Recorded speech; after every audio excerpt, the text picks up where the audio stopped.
50 pesos to 100 pesos ang labor ng mga motor shop kung sa kanila ka magpapa-change oil at syempre hindi pa kasama doon yung engine oil at gear oil na gagamitin. At kung ikaw ay first time owner ng mga Honda Click or kahit na anong motor, eto yung pinakaunang sanang matutunan mo yung pag-change oil para ikaw na lang yung gagawa at para meron kang idea kung papaano mag-maintenance ng inyong mga motor. Kaya dito sa video na to, isi-share ko kung papaano ako mag-change oil. Every 1,500 odo or every 3 months, whichever comes first, ganyan ako mag-change oil ng aking motor. Pero ibang usapan kapag sa unang-una mong change oil, 500 kilometers pa lang, dapat mag-change oil ka na. Sa pangalawa or pangatlo, nasa sayo na yan kung gagayahin mo ako na every 1,500 ako nag-change oil at iba-iba naman yung ginagamit natin na brand na langis sa ating pag-change oil. Bago ako mag-change oil, medyo pinapa-under ko muna yung motor natin para mag-circulate ng maayos yung langis na nandun sa makina.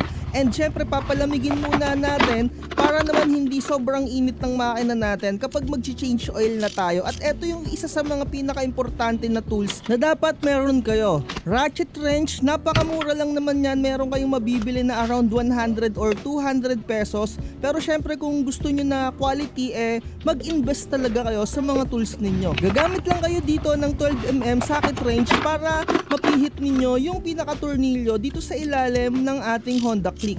At makikita ninyo dito sa video, ganyan lang, ipapasok nyo lang ng ganyan and dahan-dahan ninyong pihitin. Kung first time yung bubuksan to, medyo mahirap pero pakaliwa lang yung pihit mga tropa, no? And once na matanggal nyo yung pagkakahigpit, pwede na ninyong kamayin lang para maayos ninyong mailagay yung malalaglag na langis dito sa inyong container. At ganyan lang mga tropa, napaadali lang. Antayin nyo lang na tuluyan na madrain yung langis sa inyong mga makina at kung medyo humihina na, pwede nyong alug-alugin yung inyong mga motor para mas maayos na madrain yung mga langis dyan sa mga makina ng motor ninyo. Dito sa part na to, hindi ko ina-advise na lagi kayong magbubukas dito sa side kasi pwede rin kayo ditong mag-change oil, pwede rin kayo ditong mag-drain ng inyong mga langis. Pero mga tropa ko, no, advice ko sa inyo, after a year or after 10k odo, tsaka lang kayo magbukas ng inyong mga oil filter dito sa inyong engine mga tropa. Ako, first time ko palang bubuksan to, 3 years na yung motor ko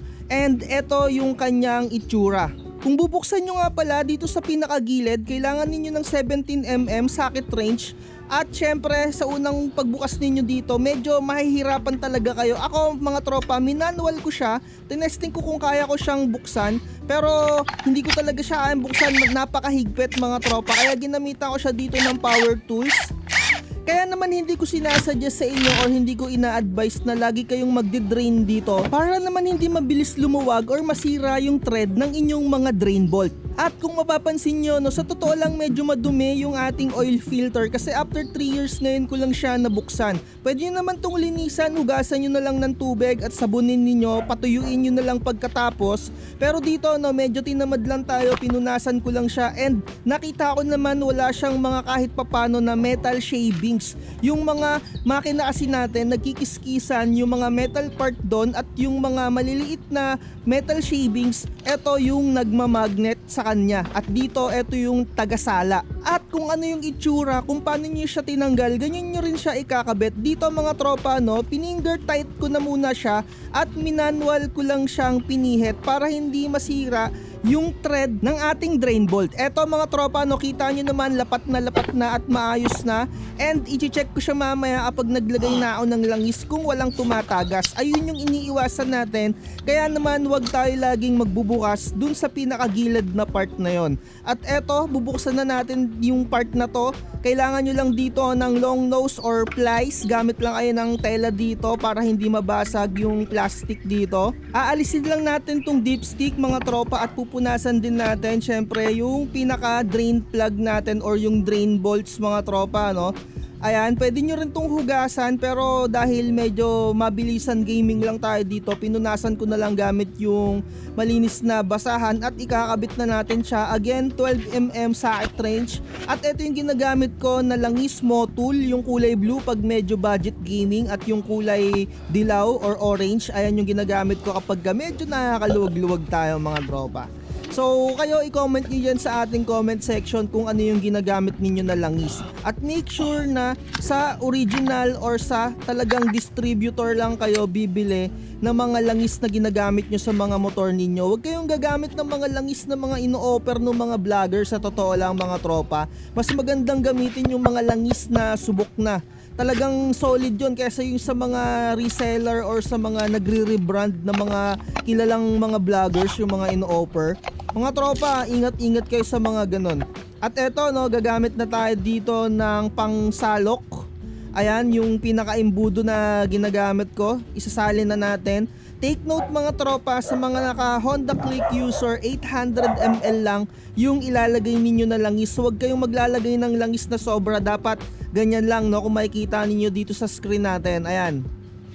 And syempre dahil nga nag-drain tayo dun sa gilid, halos 850ml yung ginamit ko. Nagdagdag tayo ng 50ml kasi nga nag-drain tayo dun sa gilid na part. Kung hindi naman kayo magde-drain dun sa gilid na part, 800ml lang dapat.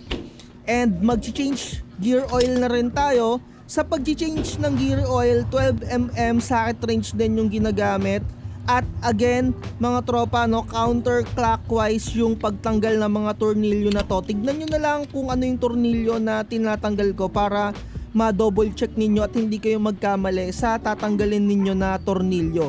At sa pag-change ng gear oil, every 3 change oil ng engine oil, tsaka lang ako nagpapalit ng gear oil. Or 2 beses kayong mag-change ng engine oil, tsaka kayo mag-change ng gear oil. Kasi ang iniingatan din natin dito yung ma-loose thread or mawala yung thread din ng part na to, kagaya nung pag-drain dun sa pinakagilid. Hindi naman kasi mabilis dumumi etong pinaka-gear oil natin. Halos malinaw pa talaga yan every time na mag-change oil tayo. Ayun yung pinaka-iniingatan natin, yung masira yung thread, masira yung tornilyo, kaya dapat hindi kayo lagi ditong sa part na to change ng gear oil. Ayan, ibabalik na muna natin. At ito yung ginagamit ko na gear oil sa aking Honda Click. Motul din yung brand pero minsan yung JBT. Mga tropa, no, wag nyong gagamitin yung ginamit nyo na engine oil para sa inyong mga gear dito sa part na to. Magkaiba dapat yung viscosity.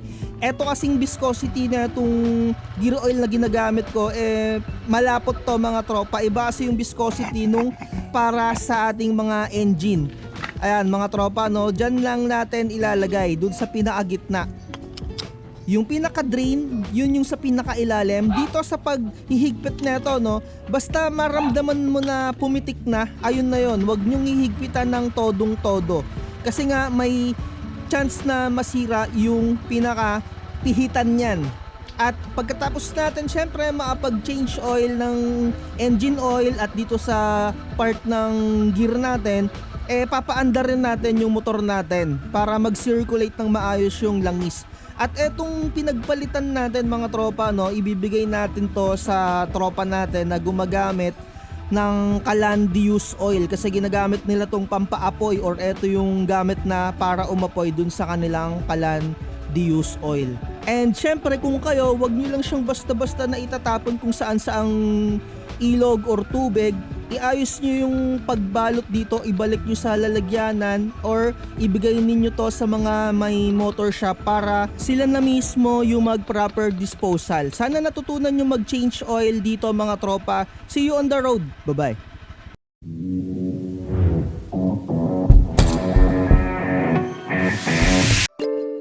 Landayan Records.